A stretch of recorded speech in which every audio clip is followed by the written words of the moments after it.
안녕하세요 여러분. 이번 시간에는 수채물감의 다양한 표현 방법을 활용하여 애벌레 책을 만들어 보겠습니다. 수채물감을 사용할 때 우리는 보통은 붓을 이용해서 그림을 그립니다. 하지만 붓을 이용하는 방법 말고도 수채물감을 활용하는 방법이 굉장히 많이 있습니다.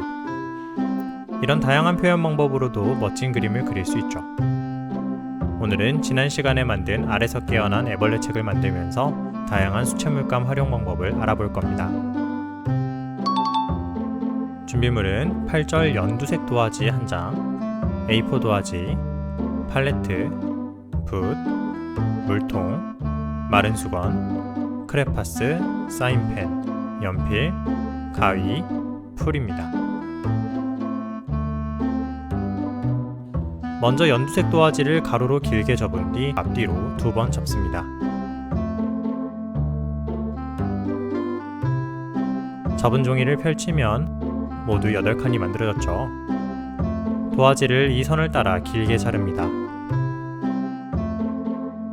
그 다음 맨 끝 한 칸에 풀칠하여 이어 붙입니다.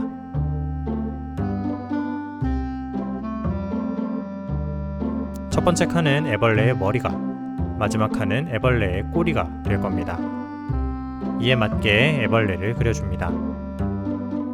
첫 번째 칸에 길쭉한 타원을 그리고 눈, 입을 그려줍니다. 책 제목도 써줍니다. 마지막 칸에도 길쭉한 타원을 그리고 아래에 내 이름을 쓰면 애벌레 책 완성입니다. 애벌레의 몸통을 채울 종이도 만들어줍시다.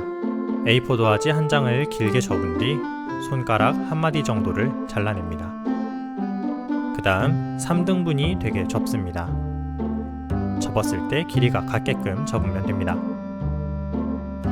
접은 선을 따라 잘라주고 이 종이 중 5장에 수채물감을 활용해 다양한 표현을 해볼 겁니다. 이제 본격적으로 수채물감을 활용해 봅시다. 첫 번째 칸은 뿌리기입니다. 붓에 물감을 묻혀 뿌리는 기법인데요. 붓에 물감이 얼마나 많이 묻어 있는지, 뿌리는 힘이나 속도가 어떻게 다른지에 따라 다른 느낌을 줍니다. 뿌려진 물감이 자연스럽게 섞이면서 어떤 색이 되는지 관찰해보세요. 주의사항이 있다면 물감을 뿌릴 때 주변을 살펴서 다른 사람에게 피해를 주지 않도록 해야 한다는 점입니다. 두 번째 칸은 불기입니다. 붓에 물과 물감을 묻히고 도화지에 떨어뜨립니다. 물의 양이 많아서 물감방울이 만들어져 있는 것을 볼 수 있죠. 이때 이 물감방울을 직접 불거나 빨대를 이용해 불어봅시다. 강하게도 불어보고 약하게도 불어보면서 물감이 어떻게 퍼져나가는지 관찰해봅시다. 세 번째 칸은 번지기입니다. 도화지에 붓으로 물을 묻힌 후 그 위에 물감을 떨어뜨려 번지게 하는 방법입니다. 물이 많은 부분에 퍼지는 물감과 물이 적은 부분에 퍼지는 물감의 차이를 관찰해보세요. 또 연한색, 진한색 등 다양한 색을 떨어뜨려보고 떨어진 다양한 색이 서로 섞이는 과정을 살펴보는 것도 좋겠네요. 네 번째 칸은 크레파스 위에 그리기입니다. 크레파스는 물에 녹지 않는 재질이고 수채물감은 물에 녹는 재질입니다. 그래서 서로 섞이지 않고 밀어내게 되는데 이것을 활용하는 것이죠.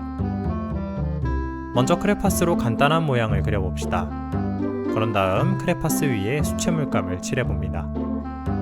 어때요? 서로 섞이지 않고 밀어내는 것을 볼 수 있죠? 마지막 한 칸은 나만의 기법을 만들어 붙여봅시다. 저는 나만의 기법으로 사인펜을 이용해서 표현해 볼 겁니다. 크레파스와 달리 사인펜은 물에 녹는 재질입니다. 수채물감도 물에 녹는 재질이기 때문에 둘 다 물을 만나면 번지겠죠.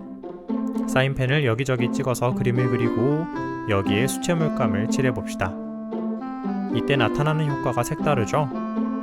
여러분은 앞에서 했던 기법들을 활용해도 좋고 아니면 자신만의 방법을 사용해도 좋습니다. 이제 다양한 수채물감의 표현 방법들을 애벌레 책에 붙여주고 이름을 써주면 완성입니다. 수채 물감으로 정말 다양하고 재미있는 표현들을 잔뜩 할 수 있었습니다. 우리가 수채화를 공부하면서 만들었던 알과 애벌레, 다음에는 무엇이 될지 궁금하네요.